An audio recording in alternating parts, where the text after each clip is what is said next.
Yo, konnichiwa alle zusammen! Viele von euch haben sich sicherlich durch meine Live-Blogs ein Bild über Japan machen können, beziehungsweise durch Vorerfahrungen eine bestimmte Perspektive bereits gewonnen. Dadurch, dass ich euch aber nicht mein ganzes Leben zeigen kann, dachte ich mir, dass ich euch mal meine Meinung über bestimmte Dinge verrate. Da auf YouTube Faktenvideos immer so sehr beliebt sind, dachte ich mir, ich rolle da auch mal ein paar Projekte auf. Denn ich habe genug Fakten über Japan, die ich euch erzählen kann. Und deswegen kommen heute hier 5 Fakten über Sachen, die ich in Japan absolut feiere. Japan ist das Land, das den Minimalismus lebt. Das sieht man schon einfach, wenn man hier in ein Restaurant geht, denn die Portionen fallen viel kleiner aus als das, was wir in Deutschland bekommen. Für einen durchschnittlich ausgewachsenen Deutschen für mich reicht das einfach gar nicht. Ein weiteres Beispiel ist der Wohnraum, der hier wesentlich kleiner ausfällt als das, was wir gewohnt sind. In Tokio bildet der Extremfall, denn da wollen alle wohnen und deswegen gibt es Wohnungen zu wirklich minimalistischen Größen zu maximalen Preisen. Aber selbst auf dem Land sieht das nicht wirklich anders aus. Zum Beispiel bei Saori zu Hause sind die Türdecken sehr, sehr niedrig, das heißt, wenn ich normal durchlaufe, dann stoße ich mich am Kopf. Und auch die Struktur von Ackerfeldern ist anders als in Deutschland. Hier sieht man meistens kleinere Felder, die ganz random einfach im Dorf verteilt sind.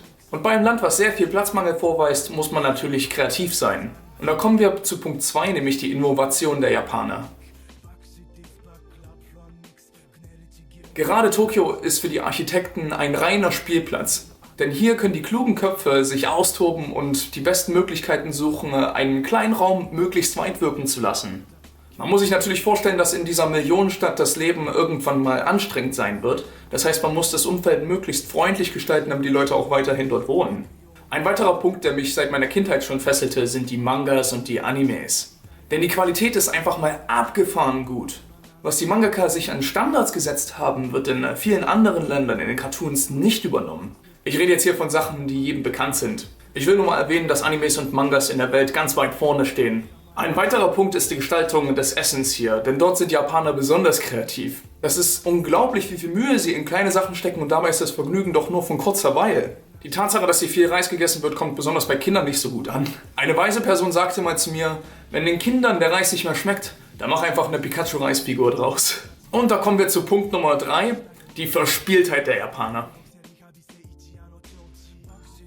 Ich muss ganz ehrlich sagen, ich komme ja eigentlich mit jeder Altersgruppe klar, denn die Leute bleiben jung im Kopf hier. Zum Beispiel mit Saoris Vater mache ich immer die gleichen Witze wie mit Leuten in meinem Alter. Und sowas habe ich in Deutschland eher selten. Eine andere Sache ist draußen sehr auffällig. Die Straßen sind oft bunt und viele Straßenschilder sind meistens mit irgendwelchen Cartoon-Figuren. Und wer kennt es nicht, diese ganze schräge Produktvielfalt, die es in Japan hier gibt. Die Leute erfinden immer wieder neue Sachen, wo man sich denkt, wer kauft sowas? Aber die Leute kaufen es tatsächlich. Ich habe mal gegoogelt, was es so für schräge Produkte gibt, die Japan auf den Markt gebracht hat und eine davon hat sich auf jeden Fall weltweit durchgesetzt, nämlich der Selfie-Stick. Dankeschön, Japan. Eine weitere Sache, die ich extrem niedlich finde, ist, wenn die Japaner sich zum Treffen verabreden. Denn das heißt dann nicht, lass uns bald wieder treffen, sondern lass uns bald wieder zusammen spielen. Nummer 4. Das ist einfach dieser grenzenlose Optimismus, den ich hier in diesem Land feiere. Japan hat halt echt viel Scheiß erlebt und tut's regelmäßig auch immer noch. Das sind zum einen die politischen Spannungen mit China, dann auch noch die ganzen Naturkatastrophen, die das Land ständig heimsucht. Aber trotz dieser ganzen Umstände wird hier nicht aufgegeben, sondern einfach weitergemacht.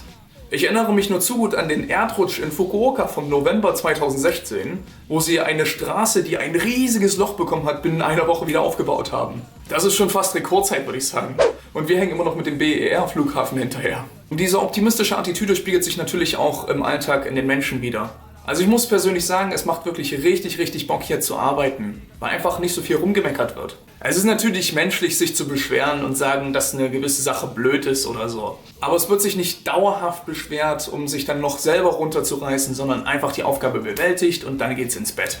Und dann kommen wir zu Nummer 5. Das ist der Spiritualismus in Japan, der die Menschen unter einer wundervollen Moral leben lässt. Denn das heißt nicht nur, dass man die Menschen hier respektieren soll, sondern auch die Dinge, die man besitzt. Denn alles hat eine Seele. Das bedeutet, dass man seine Spielsachen und Werkzeuge nicht schändeln soll, da man sonst massakriert wird. Das geht sogar so weit, dass es einmal im Jahr in Tokio ein Ritual gibt, bei dem Spielsachen moralisch einwandfrei verbrannt werden. Somit können die Seelen in Frieden ruhen und alle sind glücklich. Dieses Bewusstsein der Wiederverwertung oder des guten Behandelns der Sachen finde ich super klasse für die Ökonomie und die Ökologie. Allerdings ändert sich das mittlerweile stark hier, aber das ist ein Thema für ein anderes Video. Und wie schon erwähnt, ist der Grund der guten Behandlung der Dinge nicht unbedingt der ökonomische Vorteil, den die Leute sehen. Nein, es sind einfach die Geister, wovor die Leute ja Schiss haben. Denn die Japaner glauben auch so, Geister zu sehen, und das finde ich einfach mal super witzig. Es gibt natürlich auch Leute, die nicht an Geister glauben, aber ich frage natürlich gerne mal nach und was die Leute über dieses Thema denken. Und die Leute, die an Geister glauben, bringen einfach mal richtig lustige Konversationen in Schwung. Da werden mir Geschichten erzählt, dass die Japaner nachts im Park Geister getroffen haben oder dass sie sogar in ihren Zimmern vorbeifliegen. Ich muss da einfach immer lachen, wenn ich solche Diskussionen führe, aber auf der anderen Seite ist es einfach total niedlich von den Japanern. Mich würde brennend interessieren, was ihr über Geister denkt. Schreibt es mir in die Kommentare. Jo, das war's dann auch mit meinem Video. Vielen Dank fürs Zuschauen, Leute. Wie immer würde ich mich freuen, wenn ihr das Video teilt oder mir ein Abo dalasst. Und dann sage ich bis zum nächsten Mal. Stay Genki und Sayonara. Ciao.